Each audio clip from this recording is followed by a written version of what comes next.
La séance est reprise. Bienvenue à Madame la ministre déléguée chargée du renouveau démocratique et porte-parole du gouvernement. Nous poursuivons nos questions orales sans débat avec une question de Monsieur Christophe Barthès, député de l'Aude. Merci Monsieur le Président.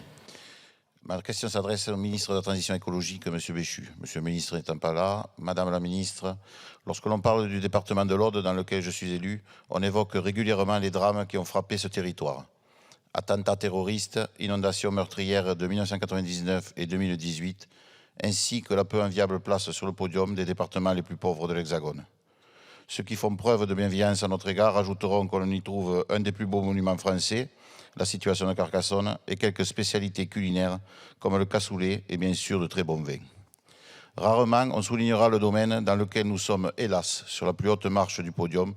Je veux parler de la pollution des sols. Sur l'ancien site minier de Salsigne et au-delà sur environ 200 km², se trouve la plus grande décharge chimique du monde, avec au maximum 3 millions de tonnes de déchets toxiques, soit purs, en forme d'alvéoles, soit mélangés à des dizaines de milliers de tonnes de tout venant.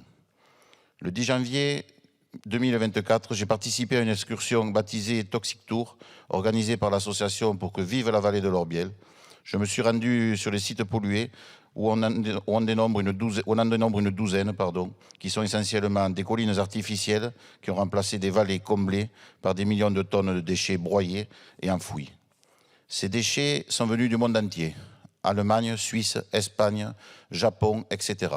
On retrouve dans ces déchets 20% de toxiques purs, arsenic, cadmium, plomb, sélénium et diverses variantes de cyanure, etc. Inutile de développer davantage, vous connaissez la situation. Je vous parle de la vallée de l'Orbiel parce que la population n'en peut plus des mensonges, des réunions préfectorales, des commissions d'enquête qui n'aboutissent à rien, car pendant ce temps, cette dramatique pollution avance inexorablement vers les basses plaines de l'Aude. On ne compte plus les puits dont l'eau est interdite à la consommation ainsi qu'à l'arrosage. Au moment où la ressource en eau doit être protégée, il est peut-être encore temps de passer à l'action. La responsabilité de l'État dans ce désastre écologique n'est plus à démontrer. Pensez-vous, Madame la Ministre, que la politique d'enfouissement et de sécurisation mise à mal par les inondations de 2018, qui a coûté cher et qui l'est encore actuellement, ce que les riverains de la vallée de l'Orbiel appellent la politique de la poussière sous le tapis, n'a pas d'autre alternative? Monsieur Béchu sera-t-il le ministre qui lancera un processus de dépollution qui fera de ce site un véritable laboratoire qui pourrait servir de modèle pour être appliqué sur d'autres sites au niveau national et peut-être au-delà? Certains reprochent à M. Béchu ses nombreux déplacements. Moi, je l'invite à visiter ce site qui est une véritable bombe à retardement. Je vous remercie. Merci, Monsieur le député. Madame la ministre. Merci, Monsieur le Président. Monsieur le député Barthès, le ministre de la Transition écologique et de la cohésion des territoires ne pouvant être présent ce matin, il m'a chargé de vous répondre en son nom. Le gouvernement est engagé aux côtés des habitants et des élus du territoire de la Salisigne. L'État s'y investit fortement avec un plan d'action ambitieux. Ce site est situé sur la vallée de l'Orbiel où les sols présentent des teneurs naturelles très élevées en arsenic. Le site de la Salisigne a été le siège de la plus importante mine d'or d'Europe. Depuis sa fermeture en 2004, l'État en assure, via le Bureau des recherches géologiques et minières, la surveillance et la gestion des risques. À ce titre, l'État a financé depuis 2004 plus de 50 millions d'euros de travaux pour réduire les impacts environnementaux. Un plan d'action supplémentaire a été adopté fin 2019 à la suite d'inondations exceptionnelles survenues en 2018.